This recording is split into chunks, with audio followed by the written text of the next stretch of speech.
영국 왕실이 새로운 공식 사진을 공개했다. 사진 속에서 유일하게 눈에 띄는 색채는 그녀였다. 특히 그녀의 티아라를 자세히 보면 더욱 그렇다.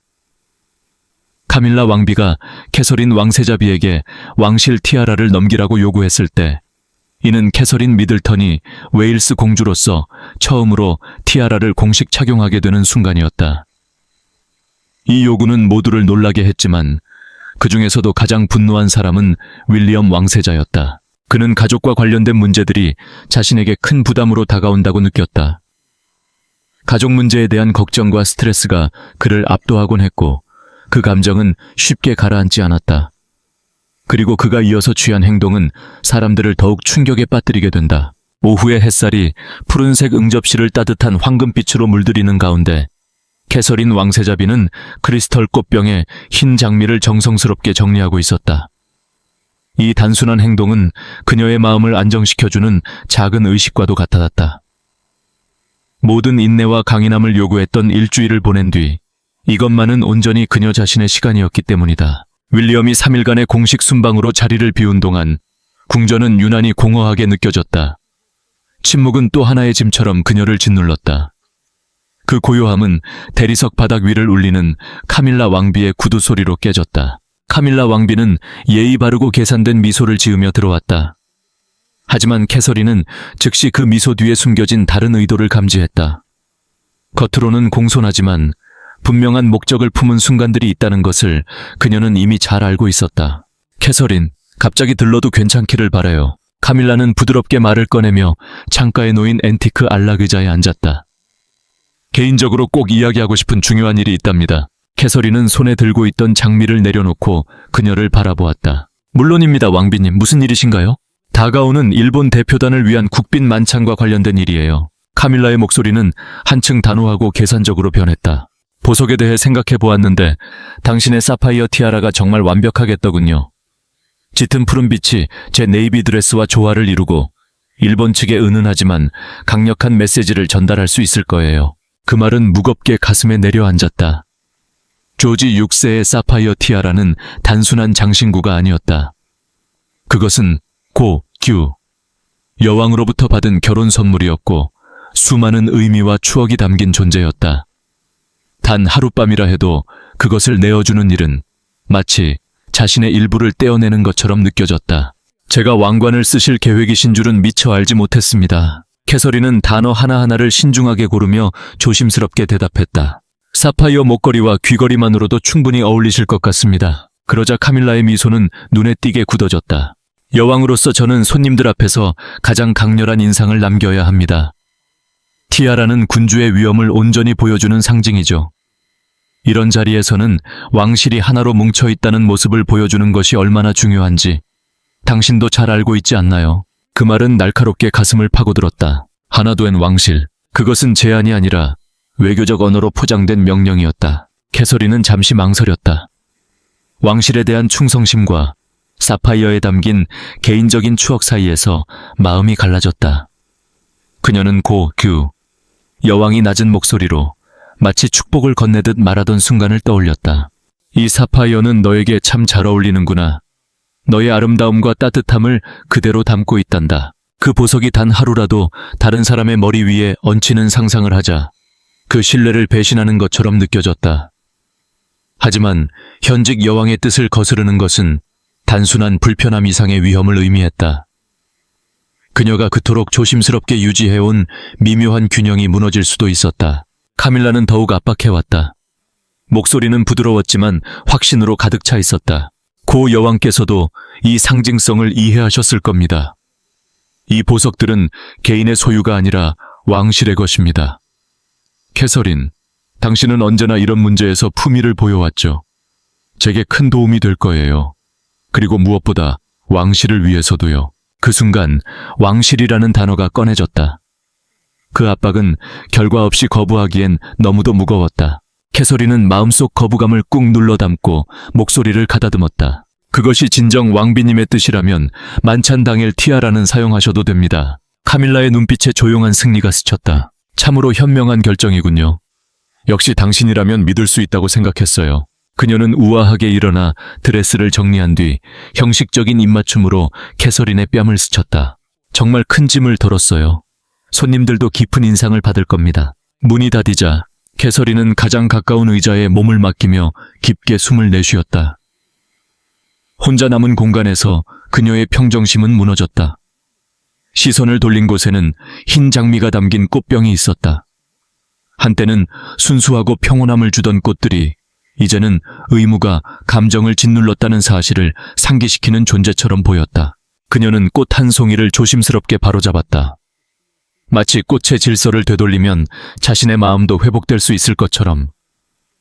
그 순간에는 의무가 이겼지만 마음 깊은 곳에서는 조용한 다짐이 싹트고 있었다. 티아라는 반드시 다시 그녀의 품으로 돌아올 것이며 그 의미는 결코 잊히지 않을 것이라는 다짐이었다. 하지만 궁전에서 비밀은 오래가지 않았다. 그날 저녁이 되기도 전에 소문은 연기처럼 복도를 타고 퍼져나갔다. 푸른 응접실에서 시작된 이야기는 부엌, 사무실, 마구간까지 번져갔다. 몇 시간 만에 모든 직원들은 카밀라 왕비가 조지 6세 사파이어 티아라를 요청했고 캐서린 공주가 이를 받아들였다는 사실을 알게 되었다. 이야기는 전해질수록 색을 달리했다. 어떤 이들은 캐서린이 마지막 순간까지 저항했다고 말했고 또 다른 이들은 그녀가 품위 있게 양보했다고 수군거렸다.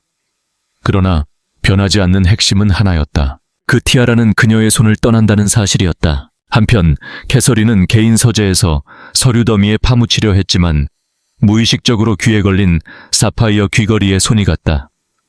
희미한 빛을 띠는 그 보석은 벨벳 케이스에 담겨 곧 떠날 운명을 기다리는 티아라를 떠올리게 했다. 빈 케이스의 모습이 머릿속에서 지워지지 않았다. 그때 레이디 수전이 조용히 들어와 가죽 서류처를 내려놓았다.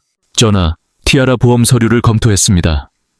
혹시 재고하고 싶으시다면 명예를 지키면서도 다른 길을 찾을 수 있는 조건들이 있습니다. 캐서린은 고개를 번쩍 들었다. 희미한 희망이 얼굴에 스쳤다. 어떤 조건인가요? 이동 전 48시간의 보안 승인, 운송 중 환경 조건, 그리고 가장 중요한 것은 결혼 선물에 해당하는 보석의 이전에는 윌리엄 왕세자의 서면 동의가 필요하다는 점입니다. 그날 이후 처음으로 캐서린의 가슴을 짓누르던 무게가 조금이나마 가벼워졌다. 그러나 그 희망은 오래가지 않았다. 다음 날 카밀라 측은 놀라울 정도로 신속하게 움직였다. 보험 면책 서류가 처리되고 보안 승인도 통과되었으며 환경 조건 역시 모두 충족되었다. 캐서린이 의지할 수 있었던 모든 장애물은 마치 미리 준비되기라도 한 듯 사라졌다. 그제야 그녀는 깨달았다. 자신의 동의는 선택이 아니었다. 이미 진행 중이던 계획에 찍힌 마지막 도장이었을 뿐이라는 사실을. 그리고 일본 국빈 만찬의 밤이 찾아왔다. 일정표에 이미 적혀 있는 줄 알았어요. 다른 약속이 있었어요. 캐서린은 시선을 내린 채 낮은 목소리로 답했다. 카밀라 왕비께서 가족을 아주 훌륭하게 대표하셨어요. 티아라도 정말 잘 어울렸고요. 그 말은 윌리엄에게 얼음물처럼 쏟아졌다. 처음엔 무슨 뜻인지 이해하려 애썼다. 그러다 깨달음이 찾아오자 그의 턱이 굳게 다물어졌다. 그녀가 내 티아라를 썼다는 거지? 목소리에는 점점 강철 같은 기운이 스며들었다. 그 사파이어 티아라를. 그 순간 캐서린의 평정심은 무너졌다. 참아왔던 감정이 눈가에 고이며 애써 눌러왔던 폭풍이 드러났다.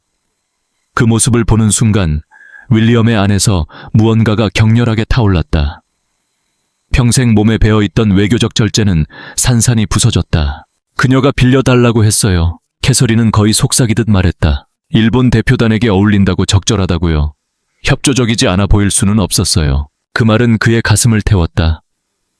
윌리엄은 창가로 걸어가며 등을 돌렸고 두 손을 꽉 움켜쥐었다.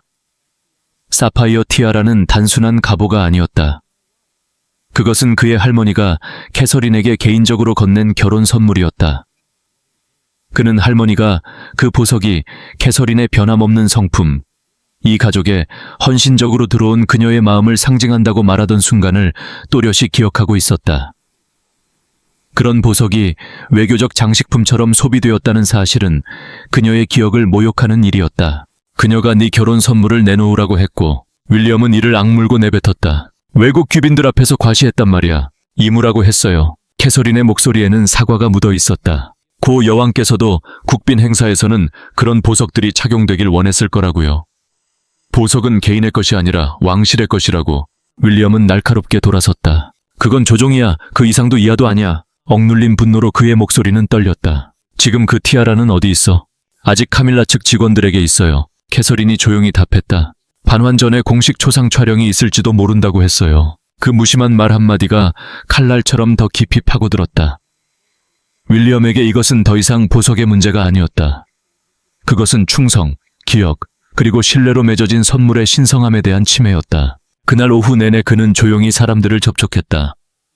수십 년간 왕실을 섬겨온 충직한 직원들의 네트워크를 통해 상황을 파악했다. 그리고 알아낸 사실들은 그의 마음을 달래주지 않았다. 오히려 그를 더 단단하게 만들었다. 가장 충격적인 증언은 수석 의상 담당자 패트리샤 하트웰에게서 나왔다. 그녀는 경외와 분노가 섞인 떨리는 목소리로 비밀리에 말했다. 전하, 이번이 처음이 아닙니다. 지난 18개월 동안 캐서린 공주님의 개인 소지품에 대한 요청이 여러 차례 있었습니다. 늘 가족의 의무나 외교적 필요라는 명분이 붙었죠. 윌리엄의 턱이 굳어졌다. 어떤 물건들이었습니까? 액세서리 몇 점, 심지어 의상까지요. 하트웰은 잠시 머뭇거리다 덧붙였다. 공주님은 매번 응하셨지만 그 이후에는 눈에 띄게 기운이 빠져 보였습니다. 직원들 모두 그 고통을 느꼈습니다. 그의 분노는 차갑고 날선 결의로 변했다. 이것은 단 한 번의 실수가 아니었다. 연대와 의무라는 가면 아래에서 캐서린의 자율성이 서서히 침식되고 있었다. 그의 눈에는 그것이 전통이 아니라 명백한 괴롭힘으로 보였다. 이후 신중하게 마련된 자리에서 에드워드 패튼경 역시 직원들의 불안을 확인해 주었다. 부서장들 사이에서 전례에 대한 우려가 커지고 있습니다. 개인 선물과 왕실 자산의 경계는 수세기 동안 지켜온 원칙입니다. 그 선이 흐려지면 모든 프로토콜이 흔들립니다. 여왕께 직접 문제를 제기한 적은 있습니까? 윌리엄이 낮고 날선 목소리로 물었다. 에드워드는 조심스럽게 답했다. 정식 절차를 통해 시도는 있었지만 흐름은 바뀌지 않았습니다. 직원들은 캐서린 공주님을 분명히 지지하지만 그분들을 보호할 권한은 없습니다. 그 책임은 이제 전적으로 윌리엄에게 넘어왔다. 그날 저녁 그는 아버지에게 개인 전화를 걸었다. 거의 기대하지 않으면서도 혹시나 개입해 주기를 바랐다. 그러나 통화는 오히려 그를 더 낙담하게 만들었다. 찰스는 피곤한 어조로 그의 우려를 일축했다. 카밀라는 단지 자신의 역할을 품위 있게 수행했을 뿐이며 보석은 금괴에 갇혀 있기 위해 존재하는 것이 아니라는 것이었다. 윌리엄의 인내심은 산산이 부서졌다. 그 티아라는 할머니가 캐서린에게 준 결혼 선물이에요. 그는 단호히 말했다. 외교 무대의 소품이 되라고 준 게 아닙니다. 하지만 찰스는 대수롭지 않게 넘겼다. 윌리엄, 과민 반응이야. 왕실 가족은 늘 보석을 공유해왔어. 전통이야. 통화는 아무 결론 없이 끝났고 윌리엄은 언제나처럼 아버지가 남긴 실망감과 함께 남겨졌다. 아버지가 캐서린을 지켜주지 않는다면 이제는 자신이 나설 차례였다. 그는 거처로 돌아와 책을 읽으려 애쓰는 캐서린을 발견했다. 그녀의 시선은 페이지 위에 머물지 못하고 있었다. 그는 곁에 앉아 그녀의 손을 잡았다. 아버지와 통화했어. 캐서린의 눈에 불안이 스쳤다. 그녀는 가족과 다투지 말아달라고 부탁했다. 티아라는 돌아올 거예요. 그냥 넘겨요. 하지만 윌리엄의 손은 더 단단해졌다. 이건 티아라의 문제가 아니야. 당신의 존엄, 자리, 가치의 문제야. 그의 목소리는 낮았지만 확고했다. 할머니는 사랑과 신뢰로 그 선물을 줬어. 당신이 이곳에 속해 있다는 상징으로. 캐서린은 결국 울음을 터뜨렸고 그는 그녀를 끌어안았다. 그의 가슴 속에는 분노와 연민이 동시에 소용돌이쳤다. 내일 그는 다짐했다. 내가 직접 카밀라를 만나겠어. 다음 날 아침 윌리엄은 카밀라 왕비에게 단독 면담을 요구했다. 보좌관도 증인도 없는 자리였다. 그는 일부러 클라렌스 하우스의 아침 응접실을 선택했다. 그 공간은 카밀라에게 너무나 익숙했기에 이것이 함정이 아니라는 점을 분명히 하고 싶었다. 이것은 사소한 말다툼이 아니라 정면 대결이었다. 카밀라는 정시에 도착했다. 늘 그렇듯 세련된 미소를 지었지만 윌리엄의 굳은 자세와 눈에 있는 폭풍을 보고 그 미소는 흔들렸다. 의자에 앉으며 외교관처럼 연습된 따뜻함을 꺼냈다. 윌리엄, 만나서 반가워요. 캐서린은 잘 지내나요? 티아라를 빌려준 관대함에 정말 감사했어요. 만찬에서 얼마나 훌륭했는지요. 관대함. 그 한 단어가 부싯돌처럼 윌리엄의 분노를 불러일으켰다. 그는 앉지 않았다. 방을 가득 채운 그의 존재감은 의도를 분명히 했다. 카밀라, 제 아내를 어떻게 대했는지에 대해 이야기해야겠습니다. 티아라건은 용납할 수 없습니다. 다시는 이런 일이 있어서는 안 됩니다. 카밀라의 미소는 차갑게 식었다. 무서운 말씀이시죠? 그녀의 어조도 날카로워졌다. 준교한 행사에 보석 하나를 빌렸을 뿐입니다. 캐서린은 동의했어요. 문제될 게 없었죠. 선택지가 없었다는 걸 알고 계시지 않습니까? 윌리엄의 목소리는 더욱 단단해졌다. 당신은 가족에 대한 그녀의 충성을 압박으로 바꿨습니다. 그 티아라는 단순한 보석이 아닙니다. 할머니가 그녀의 자리를 상징하며 직접 고른 결혼 선물이었습니다. 카밀라의 입술이 가늘어졌다. 여왕으로서 저는 의무가 있습니다. 외교에서 연출은 중요한 요소예요. 그 티아라는 왕실을 위해 제 역할을 했습니다. 윌리엄의 인내는 한계에 다다랐다. 제 아내인 캐서린에게는 권리가 있습니다. 당신은 그것을 반복해서 무시해왔습니다. 이건 단발적인 사건이 아닙니다. 수개월 동안 그녀의 선의를 이용해 그녀의 것을 포기하도록 압박해왔죠. 카밀라는 자리에서 일어섰다. 목소리는 여전히 단정했지만 긴장이 감돌았다. 그건 터무니없는 아로피입니다. 저는 캐서린을 괴롭힌 적이 없습니다. 모든 요청은 왕실을 위한 것이었어요. 그러나 윌리엄의 눈에는 이미 분명히 보이고 있었다. 윌리엄의 머릿속에는 캐서린의 눈물이 떠나지 않았다. 그녀가 애써 숨겨왔던 조용한 고통이 선명히 스쳤다. 그의 자제력은 마침내 무너졌다. 당신은 내 아내를 울렸어요. 그녀 인생에서 가장 의미 있는 순간을 상징하는 티아라 때문에요. 그리고 감히 내 할머니의 기억을 지렛대로 이용했죠. 그건 명백한 조종입니다. 카밀라의 뺨이 붉어졌다. 당신의 할머니라면 이해하셨을 겁니다. 이 보석들은 감정이 아니라 왕실을 위해 존재해요. 윌리엄의 대답은 유리 조각처럼 날카로웠다. 그 티아라는 왕실 소유가 아니었습니다. 내 할머니가 캐서린에게 개인적으로 준 선물이었어요. 이 가족의 그녀를 묶어주기 위해 고른 것이지 다른 누군가가 과시하도록 한 게 아닙니다. 두 사람의 목소리가 벽에 부딪혀 메아리 쳤다. 카밀라는 그가 감정에 치우쳐 의무를 잊고 있다며 비난했고, 윌리엄은 캐서린이 강요 속에 응해야 했던 수많은 사례를 하나하나 들추어 반박했다. 마침내 카밀라는 마지막 카드를 꺼냈다. 나는 여왕입니다. 서열은 분명해요. 윌리엄의 목소리는 얼음처럼 낮아졌다. 당신은 내 아버지의 아내일 뿐입니다. 하지만 내 아내를 함부로 대할 권리는 결코 없어요. 이 대립은 클라렌스 하우스의 중심을 뒤흔들었다. 문은 닫혀 있었지만 밖의 직원들은 높아진 목소리와 충돌의 파편을 들었다. 그날 오후가 되자 궁전에 보이지 않는 소문망은 서로 다른 이야기를 퍼뜨렸다. 누군가는 윌리엄이 배신을 외쳤다고 했고, 또 누군가는 카밀라가 여왕의 지위를 유례없이 강하게 내세웠다고 수군거렸다. 확실한 것은 단 하나, 왕실 내부가 갈라졌다는 사실이었다. 긴장은 복도마다 말려 올라가듯 감돌았다. 찰스 왕은 비서로부터 보고를 받았다. 사실을 완화할 수 없는 조심스럽지만 냉정한 보고였다. 그는 이제 불가능에 가까운 선택 앞에 섰다. 후계자와 아내 사이의 중재. 둘 다 자신의 정당함을 확신했고 어느 쪽도 물러설 기미가 없었다. 한편 캐서린은 죄책감에 짓눌린 채 자신의 거처로 물러났다. 그녀는 갈등을 원한 적이 없었지만 조용한 수능이 가족 내 가장 쓰라린 위기 중 하나를 촉발했다. 레이디 수전은 곁을 지키며 일정 조정과 부드러운 조언을 이어갔다. 차를 마시며 캐서린은 자신이 가족을 갈라놓은 것 같다고 털어놓았다. 그러나 수전의 대답은 단호했다.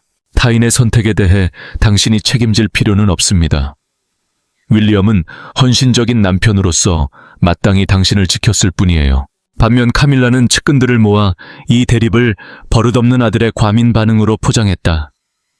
그녀의 이야기 속에서 자신은 역할을 다했을 뿐인 부당하게 비난받는 우아한 여왕이었다. 궁전 밖에서도 언론은 균열을 감지하기 시작했다. 왕실 기자들은 공동 일정의 갑작스러운 부재, 공식 발표문의 날 선호조, 어색해진 동선과 연출을 포착했다. 불화의 속삭임은 점점 힘을 얻었다. 늘 현실적인 앤 공주는 중재를 시도했다. 그녀는 윌리엄에게 조심하라고 개인적으로 충고했다. 공개적 충돌은 카밀라의 입지를 오히려 강화하고 그를 경솔해 보이게 만들 뿐이라는 경고였다. 그러나 윌리엄의 답은 짧았다. 그녀는 내 아내에게 결혼 선물을 내놓으라고 압박했습니다. 그럼 내가 어떻게 반응해야 했죠? 예의 바른 잡담으로요? 애는 더 할 말이 없었다. 카밀라에게서도 같은 완강함을 마주했다. 그녀는 윌리엄의 분노를 단순한 과장으로 치부했다. 어느 쪽도 한 발짝도 움직이지 않았다. 그 사이 그 사건 이후로도 티아라는 여전히 카밀라의 손에 남아 있었다. 사진 촬영과 목록 정리라는 명분으로 반환은 조용히 미뤄졌다. 그 부재는 유령처럼 존재감을 드리웠다. 캐서린은 짝을 이루는 사파이어를 착용할 엄두를 내지 못했다. 짙은 푸른빛을 볼 때마다 사라진 무언가와 그로 인해 일어난 폭풍이 떠올랐기 때문이다. 궁전 안에서는 사소한 업무조차 정치적 지뢰밭이 되었다. 리셉션 일정, 연설문 초안, 의상 승인까지 모든 결정이 충성을 드러낼 위험을 안고 있었다. 부서회의는 중립으로 위장한 생존의 장이 되었고 공기 자체가 불안정해 보였다. 단 하나의 불씨만 있어도 모든 것이 타오를 듯했다. 그 불씨는 찰스 왕이 윌리엄과 카밀라를 버킹엄 궁으로 소환하면서 찾아왔다. 그는 이를 가족논의라고 불렀지만 모두가 알고 있었다. 티아라 분쟁의 여파로 군주제 자체가 시험대에 오를 순간이라는 것을. 회의는 중압감을 누그러뜨리기 위해 금빛으로 아늑한 리젠시 룸에서 열렸다. 찰스는 아들과 아내 사이에 신중히 자리를 잡았다. 얼굴에는 피로가 역력했지만 결의가 서려 있었다. 왕관의 존엄은 해결에 달려 있었고 동시에 이 다툼의 상처가 개인적이며 깊다는 것도 알고 있었다. 이 정도의 불안은 더 이상 지속될 수 없습니다. 아버지의 피로와 군주의 권위가 함께 실린 목소리였다. 우리가 섬기는 제도는 개인보다 큽니다. 우리의 이견이 의무 수행을 훼손해서는 안 됩니다. 윌리엄은 준비되어 있었다. 그는 폴더에서 차분하고 정확하며 치명적인 메모를 꺼냈다. 지난 18개월 동안 카밀라가 의무라는 명분으로 캐서린에게 개인 소지품을 요구했던 사례들을 하나씩 열거했다. 사적인 대면에서의 분노는 사라지고 절제된 어조만이 남아있었다. 이 반복된 패턴은 캐서린이 자신의 소유를 지킬 힘이 없다고 느끼게 만들었습니다. 티아라 사건은 그중 가장 눈에 띄는 사례일 뿐입니다. 카밀라는 즉각 반응했다. 연습된 권위로 여왕의 역할, 연출의 필요성, 외교의 불가피함을 들었다. 그러나 논리를 쌓기도 전에 찰스가 손을 들어 말을 끊었다. 그의 표정에는 평소의 온화함이 없었다. 그 사파이어 티아라는 어머니께서 캐서린에게 준 개인적인 결혼 선물입니다. 찰스는 단호하게 선언했다. 왕실 소장품이 아니었습니다. 어떤 맥락에서든 공동재산처럼 다룬 것은 부적절했습니다. 그 말은 천둥처럼 떨어졌다. 윌리엄에게는 입증이었고 카밀라에게는 굴욕이었다. 그녀의 뺨은 붉어졌지만 말없이 찰스의 말을 들었다. 이제 명확한 규칙을 세우겠습니다. 찰스가 이어갔다. 특히 군주로부터 받은 개인 선물은 사유재산입니다.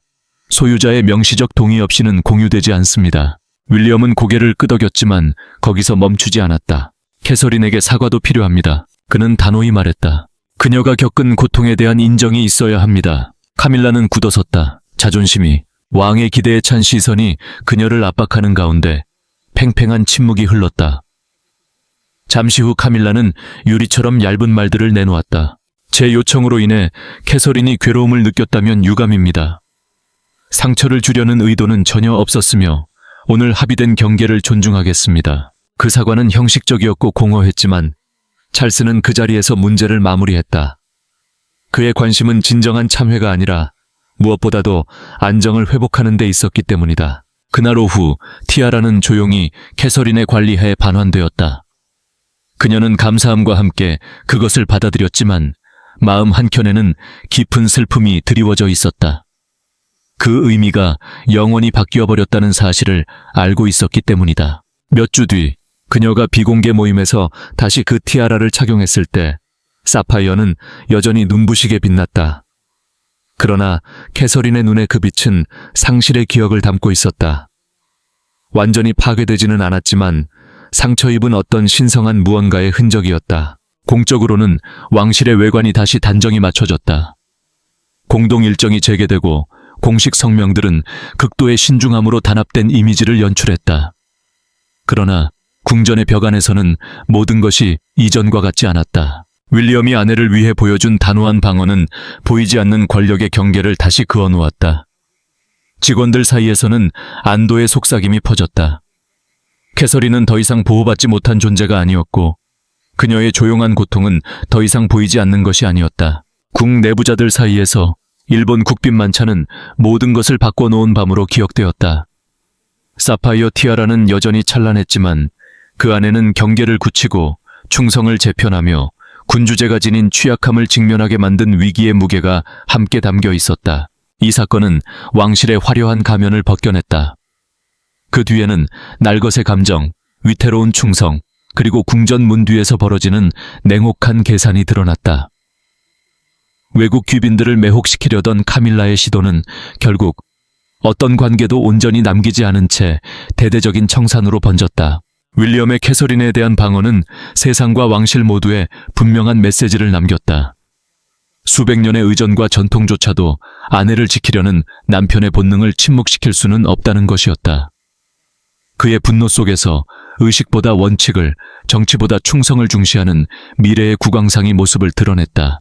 캐서린에게 이 시련은 왕실로 시집 온다는 것이 얼마나 위험한 일인지 보여주는 가혹한 교훈이었다.